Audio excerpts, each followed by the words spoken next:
Morning, class! Good morning, ma'am. So, are you ready for our story? Yes, ma'am. So, our story for today is Ginger the Giraffe. Giraffe.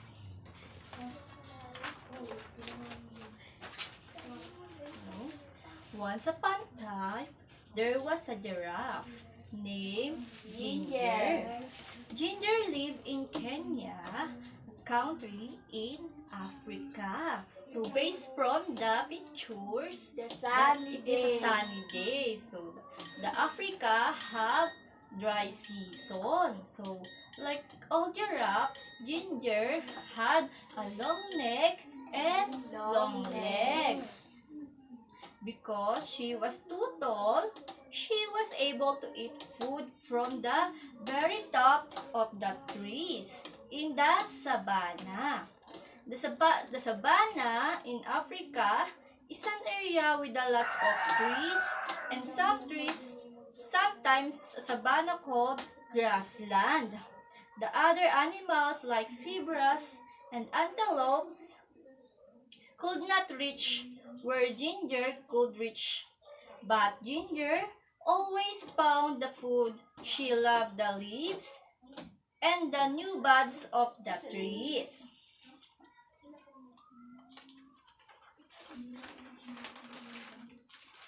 Next. One day, Ginger was busy eat her favorite leaves along with some other giraffes. It was a brilliant sunny day. There was not a cloud in the sky. It had not rained for a long time. The grass was very dry. She heard a noise down the bottom of her extra long legs. It was her friend Mickey. Mickey the monkey. So, Mickey was trying to say something, but Ginger could understand what he was saying. He looked like very tired. What's wrong? Asked Ginger. Ginger was a very kind giraffe and wanted to help everyone. Just then, Mickey fell over. So, children, who wants to become friend with Ginger? Ma'am, Oh, why? she's kind. Oh, Ginger was very kind. And then, Ginger was also a smart giraffe. She knew what was wrong. Mickey could find anything to eat and was very hungry. Ginger nibbled some fresh, tender leaves and buds from the top of the trees. Where she was eating, she dropped some of leaves and buds to the ground near where Mickey was. Then, she nudged him a little with hoof at the bottom of the one of her very long legs. Wake up, Mickey, said Ginger. I found something for you to eat. Surely Mickey sat up and ate a little. After a while, when Mickey was feeling better, Ginger asked him, "What's happened, Mickey? Why are you so hungry? Why can't find anything to eat?" Mickey said, "It hasn't for so long and now there's no more food." Not good, said Ginger. What's happening to another animals? No one knows what to do. Answer Mickey. All the zebras and the antelopes and the other elephants are getting worried about dry grass. Some of them are thinking about leaving the savanna and trying to live. I don't know, answered Mickey. What do you think we should do? Ginger thought for a while, and then suddenly she had a good idea. We should go talk to Leo the lion. He is the smartest animals in in the savannah. Mickey was too tired to walk, so Ginger invited him to ride her back. "Hold on tight to my neck," said Ginger. "There's a lot to hold on to, look," joked Mickey. Ginger laughed. "You're right. I've got the longest neck in Africa." So they started their journey across to the other side of the savannah to look for Leo. Who's the Leo? Leo is the lion.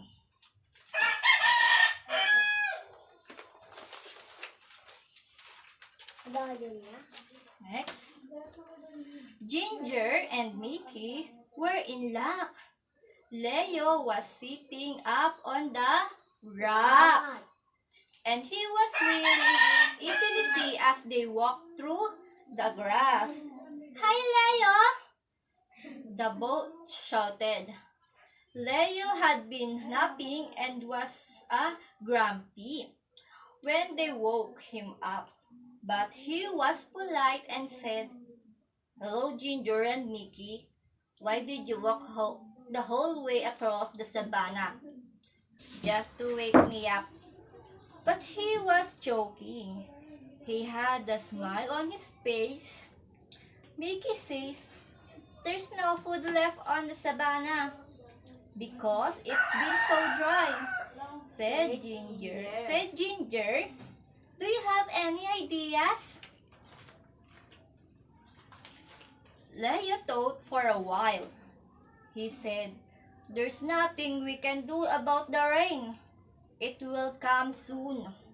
But we can't be sure when it will arrive.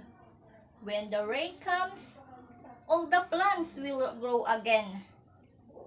And the rain comes, and there will be a lot of food for everybody." Leo thought for a while. He said, "There's nothing we can do about the rain. It will come soon, but we can be sure when it will arrive.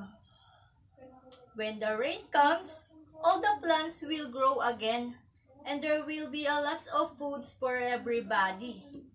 He thought a little longer. "The only thing I can think of is for everyone to move closer to the forest of its everyone."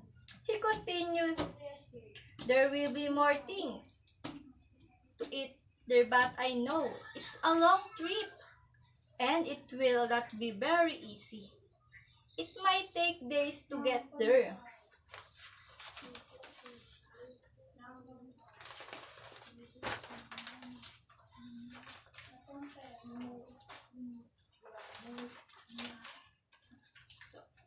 Ginger and Mickey look at each other and then look back to the Leo. "Thank you, Leo," said Ginger.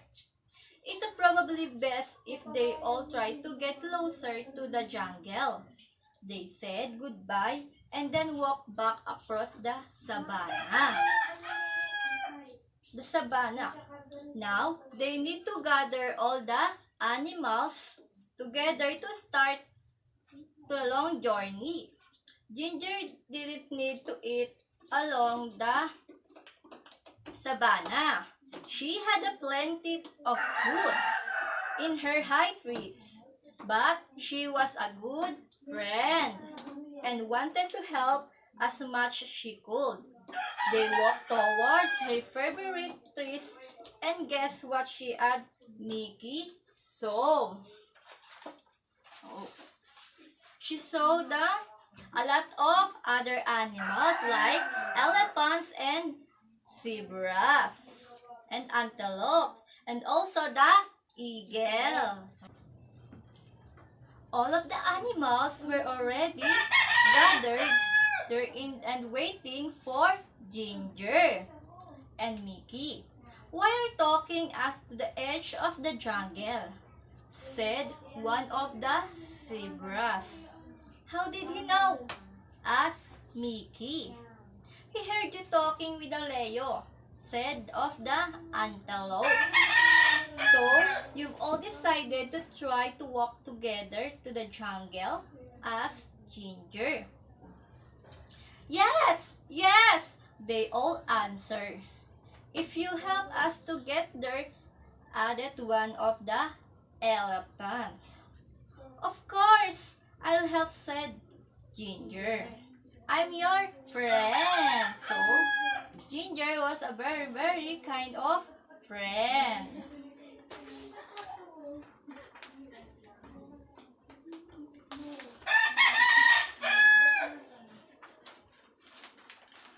So, they started on their big journey across the savannah to the jungle.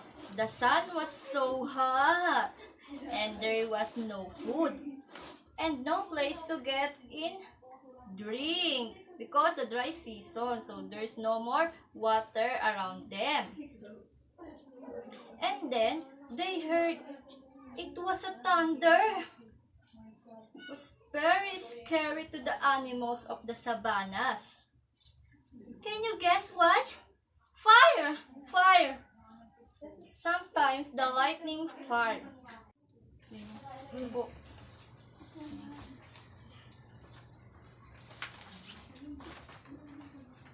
So, they started on their big journey across the savannah to the jungle. The sun was so hot, and there was no food and no place to get a drink of water. So, because the Africa was a dry season, so there's no more food, fresh food, and water. And then, they heard it. It was a thunder. It was very scary to the animals of the savannah. Can you guess why? Fire! Sometimes, the lightning hits the dry grass and the whole savannah catch exactly what happened. Fire! They shouted. They couldn't smell it. And now, they could see it. The fire was coming towards them. Ginger had to think fast.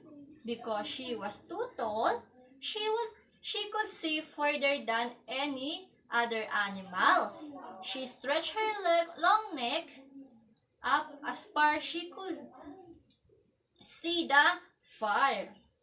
Now, she could see a place where there was no fire. Quick, she said. Everyone ran this way. All of the animals followed her and ran as fast as they could soon. They were out of danger. They stopped and gathered together. One more time. Is everyone here? Ginger asked. She wanted to make sure they were all safe. All the animals looked around. They were all others.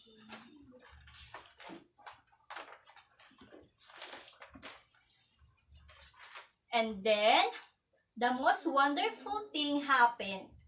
I felt a drop, said zebras. Me too, said antelopes. It was rain. Finally, everyone was very happy.